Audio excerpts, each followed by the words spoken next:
ಪ್ರಪಂಚ ಪರ್ಯಟನೆ.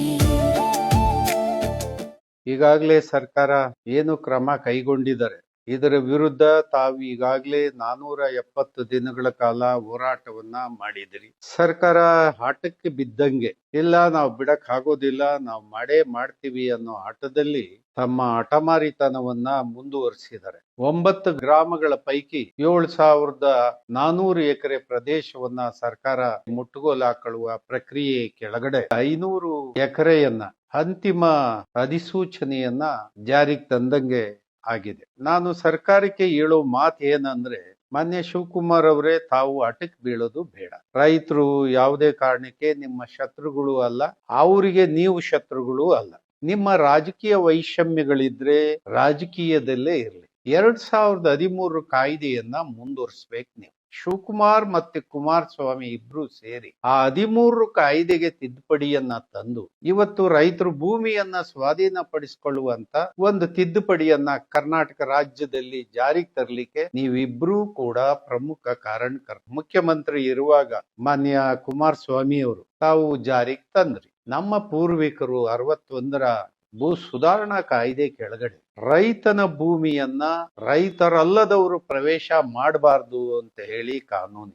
ಯಾಕೆ ಅಂದ್ರೆ, ಕೃಷಿ ಭೂಮಿ ಆರೋಗ್ಯವಾಗಿರ್ಬೇಕು ಅಂದ್ರೆ, ಕೃಷಿ ಭೂಮಿಗೆ ಅನಾಚಾರಗಳು ಉಂಟಾಗಬಾರ್ದು ಅಂತ ಇದ್ರೆ ಅದು ರೈತನ ಬಳಿಯೇ ಇರ್ಬೇಕು ಅನ್ನೋ ಕಾರಣಕ್ಕೆ 61ರ ಕಾಯ್ದೆ ಕೆಳಗಡೆ ರೈತನ ಬಿಟ್ರೆ ರೈತ ಖರೀದಿ ಮಾಡ್ಬೋದು, ರೈತನ ಬಿಟ್ರೆ ಕೃಷಿ ಕಾರ್ಮಿಕ ಖರೀದಿ ಮಾಡ್ಬೋದು, ಬಿಟ್ರೆ ಯಾವುದೇ ಹಣ ಇರೋನು ಉದ್ದಿಮೆದಾರ, ಕೈಗಾರಿಕೋದ್ಯಮಿ, ಅಧಿಕಾರಿ ಯಾರು ಕೂಡ ಕೃಷಿ ಭೂಮಿಯನ್ನ ಹೊಂದಲಿಕ್ಕೆ ಉದ್ದೇಶಿತ ಯೋಜನೆಗಳಿಗೆ ಭೂಮಿಯನ್ನ ಬೇಕು ಅನ್ನೋದಾದ್ರೆ ಯಾವ್ದಕ್ ಬೇಕು? 13 ಕಾಯ್ದೆ ಕೆಳಗಡೆ ಹೆದ್ದಾರಿಗಳಿಗೆ, ಬೇರೆ ರಸ್ತೆಗಳಿಗೆ, ಮತ್ತೆ ರೈಲು ಮಾರ್ಗಗಳಿಗೆ, ವಿಮಾನ ನಿಲ್ದಾಣಗಳಿಗೆ, ಅಥವಾ ಬಸ್ ಸ್ಟ್ಯಾಂಡ್ಗಳಿಗೆ, ಅಥವಾ ಬೇರೆ ಉದ್ದೇಶಿತ ಇಂಥ ಸಾರ್ವಜನಿಕ ಯೋಜನೆಗಳಿಗೆ. ಇದರಲ್ಲಿ ಟೌನ್ಶಿಪ್ ಇಂಥ ಸಾರ್ವಜನಿಕ ಉದ್ದೇಶ ಅಲ್ಲ. ಇದು ನನ್ನ ಪ್ರಶ್ನೆ ಏನು ಅಂದ್ರೆ, ನೀವು ಕೃಷಿ ಭೂಮಿಯನ್ನ ಮುಟ್ಬಾರ್ದು ಸರ್ಕಾರ.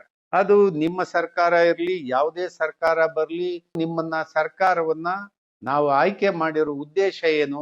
ನಮಗೆ ಇರುವಂತ ಹಣ ಏನ್ ನಾವು ತೆರಿಗೆ ಕೊಡ್ತಾ ಇದೀವಿ, ಆ ಹಣವನ್ನ ಸದುದ್ದೇಶಕ್ಕೆ ಬಳಕೆ ಮಾಡಬೇಕು. ಎಲ್ಲ ನಾಗರಿಕರಿಗೆ ಎಲ್ಲ ಸವಲತ್ತುಗಳಿರ್ಬೇಕು, ಮತ್ತೆ ವಿದ್ಯುತ್ ಶಕ್ತಿ ಇರಬೇಕು, ರಸ್ತೆಗಳಿರ್ಬೇಕು, ಕುಡಿಯೋ ನೀರ್ ಇರ್ಬೇಕು, ಶಿಕ್ಷಣ ಇರಬೇಕು, ಆರೋಗ್ಯ ಇರಬೇಕು.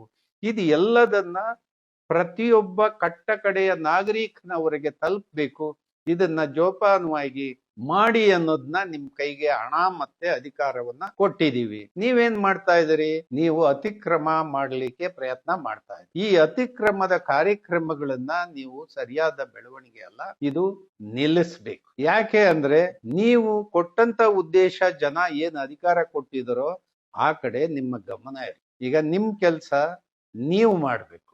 ದಯಮಾಡಿ ಬಿಡದಿ ಪ್ರದೇಶದ ರೈತರು ಆ ಫೋಟೋಗಳನ್ನ ನಾವೆಲ್ಲ ನೋಡಿದೀವಿ, ಹಳ್ಳಿಗಳನ್ನ ನೋಡಿದೀವಿ, ಮತ್ತೆ ಅದು ಸೊಗಸಾದಂತ ಕೃಷಿ ಭೂಮಿ ಇದೆ. ಈಗಾಗ್ಲೇ ಸ್ಟ್ಯಾಂಡಿಂಗ್ ಕ್ರಾಪ್ ತೆಂಗು ಬಿಡದಿ ರೈತರು ಏನು ಕಷ್ಟ ಬೀಳ್ತಾ ಇದಾರೆ, ಅಯ್ಯೋ ಅಂತ ಇದಾರೆ. ಅವ್ರ ನೆರವಿಗೆ ಸರ್ಕಾರ ಬರ್ಬೇಕು. ಇಲ್ದೇ ಇದ್ರೆ ನಾವು ಬಿಡದಿ ರೈತರ ಜೊತೆ ಕೈ ಜೋಡಿಸ್ತೀವಿ, ಬಿಡದಿ ರೈತರ ಜೊತೆ ಹೋರಾಟಕ್ಕೆ ನಾವು ಮುಂದುವರಿತೀವಿ.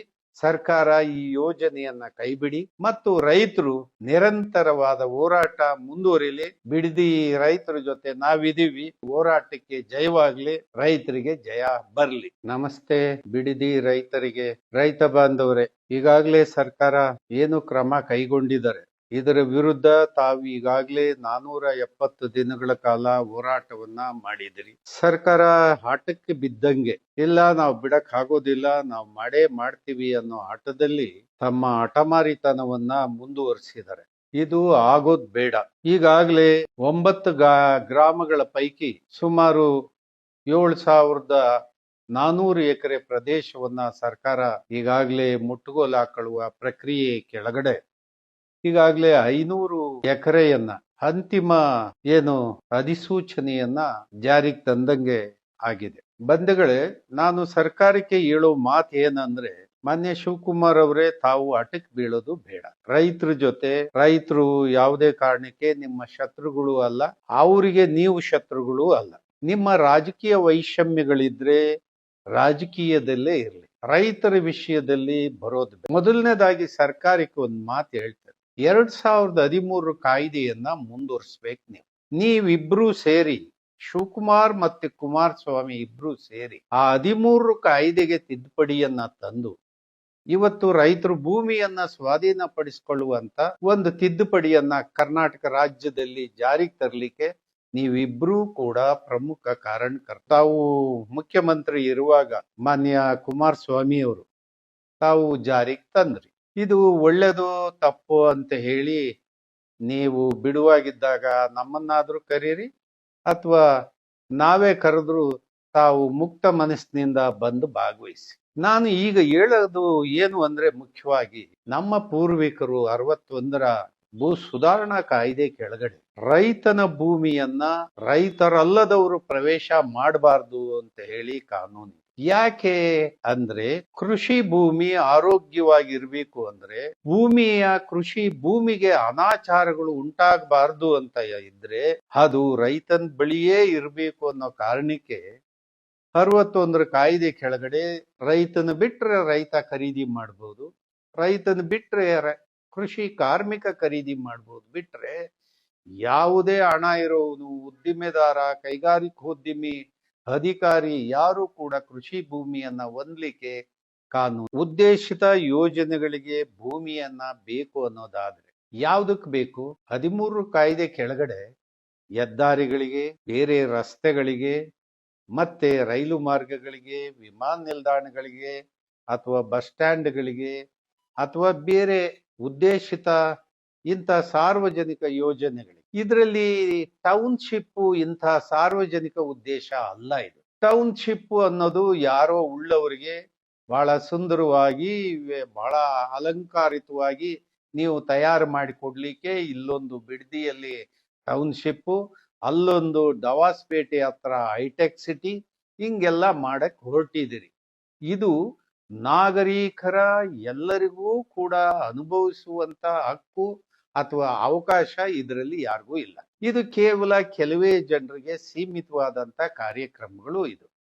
ಹಾಗಾಗಿ ನನ್ನ ಪ್ರಶ್ನೆ ಏನು ಅಂದ್ರೆ, ನೀವು ಕೃಷಿ ಭೂಮಿಯನ್ನ ಮುಟ್ಬಾರ್ದು ಸರ್ಕಾರ.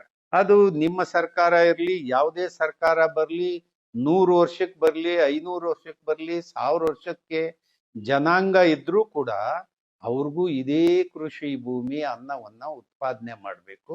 ಆ ಕಾರಣಕ್ಕೆ ಅದನ್ನ ಅರ್ಥ ಮಾಡಿಕೊಂಡು ಕೃಷಿ ಭೂಮಿಯನ್ನ ಅನ್ಯ ಉದ್ದೇಶಗಳಿಗೆ ಬಳಕೆ ಮಾಡಬೇಕು. ನಾವು ನಿಮ್ಮನ್ನ ಸರ್ಕಾರವನ್ನ ನಾವು ಆಯ್ಕೆ ಮಾಡಿರೋ ಉದ್ದೇಶ ಏನು? ನಮಗೆ ಇರುವಂತ ಹಣ ಏನ್ ನಾವು ತೆರಿಗೆ ಕೊಡ್ತಾ ಇದೀವಿ, ಆ ಹಣವನ್ನ ಸದುದ್ದೇಶಕ್ಕೆ ಬಳಕೆ ಮಾಡಬೇಕು. ಎಲ್ಲ ನಾಗರಿಕರಿಗೆ ಎಲ್ಲ ಸವಲತ್ತುಗಳಿರ್ಬೇಕು, ಮತ್ತೆ ವಿದ್ಯುತ್ ಶಕ್ತಿ ಇರಬೇಕು, ರಸ್ತೆಗಳಿರ್ಬೇಕು, ಕುಡಿಯೋ ನೀರು ಇರಬೇಕು, ಶಿಕ್ಷಣ ಇರಬೇಕು, ಆರೋಗ್ಯ ಇರಬೇಕು. ಇದು ಎಲ್ಲದನ್ನ ಪ್ರತಿಯೊಬ್ಬ ಕಟ್ಟ ಕಡೆಯ ನಾಗರಿಕನವರೆಗೆ ತಲುಪಬೇಕು. ಇದನ್ನ ಜೋಪಾನವಾಗಿ ಮಾಡಿ ಅನ್ನೋದನ್ನ ನಿಮ್ ಕೈಗೆ ಹಣ ಮತ್ತೆ ಅಧಿಕಾರವನ್ನ ಕೊಟ್ಟಿದೀವಿ. ನೀವೇನ್ ಮಾಡ್ತಾ ಇದ್ದೀರಿ? ನೀವು ಅತಿಕ್ರಮ ಮಾಡಲಿಕ್ಕೆ ಪ್ರಯತ್ನ ಮಾಡ್ತಾ ಇದ್ದೀರಿ. ಈ ಅತಿಕ್ರಮದ ಕಾರ್ಯಕ್ರಮಗಳನ್ನ ನೀವು ಸರಿಯಾದ ಬೆಳವಣಿಗೆ ಅಲ್ಲ, ಇದು ನಿಲ್ಲಿಸ್ಬೇಕು. ಯಾಕೆ ಅಂದ್ರೆ, ನೀವು ಕೊಟ್ಟಂತ ಉದ್ದೇಶ ಜನ ಏನ್ ಅಧಿಕಾರ ಕೊಟ್ಟಿದರೋ ಆ ಕಡೆ ನಿಮ್ಮ ಗಮನ ಇರಲಿ. ಅದನ್ನ ಬಿಟ್ಬಿಟ್ಟು ಯಾರಿಗೋ ಟೌನ್ಶಿಪ್ ಮಾಡಿಕೊಡೋದಕ್ಕೆ, ಯಾರಿಗೋ ಹೈಟೆಕ್ ಸಿಟಿ ಮಾಡಿಕೊಡೋದು ನಿಮ್ ಕಾರ್ಯಕ್ರಮ ಅಲ್ಲ. ಈಗ ಯಾರಿಗ್ ಬೇಕೋ ಅವರು ಸಿರಿವಂತರು ಅವ್ರು ಮಾಡ್ಕಂತಾರೆ, ಅವ್ರಿಗೆ ಬೇಕಾದ ಜಾಗ ಕೊಂಡ್ಕಂತಾರೆ, ಬೇಕಾದ ಸವಲತ್ತುಗಳನ್ನ ಹೊಂದ್ಕಂತಾರೆ, ಅವ್ರು ಮಾಡ್ತಾರೆ. ಈಗ ನಿಮ್ ಕೆಲ್ಸ ನೀವು ಮಾಡ್ಬೇಕು. ದಯಮಾಡಿ ಬಿಡದಿ ಪ್ರದೇಶದ ರೈತರು, ಆ ಫೋಟೋಗಳನ್ನ ನಾವೆಲ್ಲ ನೋಡಿದೀವಿ, ಹಳ್ಳಿಗಳನ್ನ ನೋಡಿದೀವಿ, ಮತ್ತೆ ಅದು ಸೊಗಸಾದಂತ ಕೃಷಿ ಭೂಮಿ ಇದೆ. ಈಗಾಗ್ಲೇ ಸ್ಟ್ಯಾಂಡಿಂಗ್ ಕ್ರಾಪ್ ತೆಂಗು ಬಿಡದಿ ರೈತರು ಏನು ಕಷ್ಟ ಬೀಳ್ತಾ ಇದಾರೆ, ಅಯ್ಯೋ ಅಂತ ಇದಾರೆ. ಅವ್ರ ನೆರವಿಗೆ ಸರ್ಕಾರ ಬರ್ಬೇಕು. ಇಲ್ಲದೆ ಇದ್ರೆ ನಾವು ಬಿಡದಿ ರೈತರ ಜೊತೆ ಕೈ ಜೋಡಿಸ್ತೀವಿ, ಬಿಡದಿ ರೈತರ ಜೊತೆ ಹೋರಾಟಕ್ಕೆ ನಾವು ಮುಂದುವರಿತೀವಿ. ಮಾನ್ಯ ಮುಖ್ಯಮಂತ್ರಿಗಳೇ, ತಾವು ನೂತನ ಮುಖ್ಯಮಂತ್ರಿ, ನಿಮಗೆ ಶುಭ ಆಗ್ಲಿ. ನೀವು ರಾಜ್ಯವನ್ನ ಬಲವಾಗಿ ಕಟ್ಟಿ ಬೆಳೆಸ್ಲಿಕ್ಕೆ ನಿಮ್ಮ ಪ್ರಯತ್ನವನ್ನ ಮಾಡಿ. ನಿಮಗೆ ವಯಸ್ಸಿದೆ, ತಿಳುವಳಿಕೆ ಇದೆ, ಆ ಕಾರಣಕ್ಕೆ ಆ ದಿಕ್ಕಲ್ಲಿ ನಿಮ್ಮ ಪ್ರಯತ್ನ ಸಾಗಲಿ. ರೈತರಿಗೆ ಬಲವಂತದ ಒತ್ತಡ ಕೊಟ್ಟು ಅವರಿಗೆ ಕಣ್ಣೀರು ಹಾಕುವಂತ ಪ್ರಯತ್ನವನ್ನ ನೀವು ಮಾಡಿಸಬಾರ್ದು. ಹಾಗಾಗಿ ಸರ್ಕಾರ ಈ ಯೋಜನೆಯನ್ನ ಕೈಬಿಡಿ. CND ಲ್ಯಾಂಡ್ ರಾಮನಗರ ಜಿಲ್ಲೆಯಲ್ಲಿ ಎಷ್ಟು ಸಾವಿರ ಎಕರೆ ಭೂಮಿ ಬರುತ್ತೆ ಅನ್ನೋದನ್ನ ನಿಮ್ಮ ಸರ್ಕಾರಕ್ಕೆ ಅದನ್ನ ಗುರುತು ಮಾಡಕ್ ಆಗದೇ ಇದ್ರೆ ನಾವೇ ಬೇಕಾದ್ರೂ ಗುರುತು ಮಾಡಿ ಕೊಡ್ತೀವಿ, ಆಯ್ಕೆ ಮಾಡಿ ಕೊಡ್ತೀವಿ. ಅಂತ ಭೂಮಿಯನ್ನ ನೀವು ಇಂಥ ಉದ್ದೇಶಗಳಿಗೆ ಬಳಕೆ ಮಾಡಿ. ಇದು ಹೊರತು ಈ ಬಲಾತ್ಕಾರದ ಪ್ರಯತ್ನವನ್ನ ಕೂಡಲೇ ನಮ್ಮ ಶಿವಕುಮಾರ್ ಅವರು ಕೈ ಬಿಡ್ಬೇಕಂತ ಹೇಳಿ ನಾನು ವಿನಯಪೂರ್ವಕವಾಗಿ ಕೇಳ್ತೇನೆ. ಮತ್ತು ರೈತರು ಇದಕ್ಕೆ ತಾವು ಹೆದರಬಾರ್ದು. ನಿರಂತರವಾದ ಹೋರಾಟ ಮುಂದುವರಿಲಿ. ನಿಮ್ ಜೊತೆ ಬಿಡದಿ ರೈತರ ಜೊತೆ ನಾವಿದೀವಿ. ಹಾಗಾಗಿ ಹೋರಾಟಕ್ಕೆ ಜಯವಾಗ್ಲಿ, ರೈತರಿಗೆ ಜಯ ಬರ್ಲಿ. ನಮಸ್ಕಾರ. ಪ್ರಪಂಚ ಪರ್ಯಟನೆ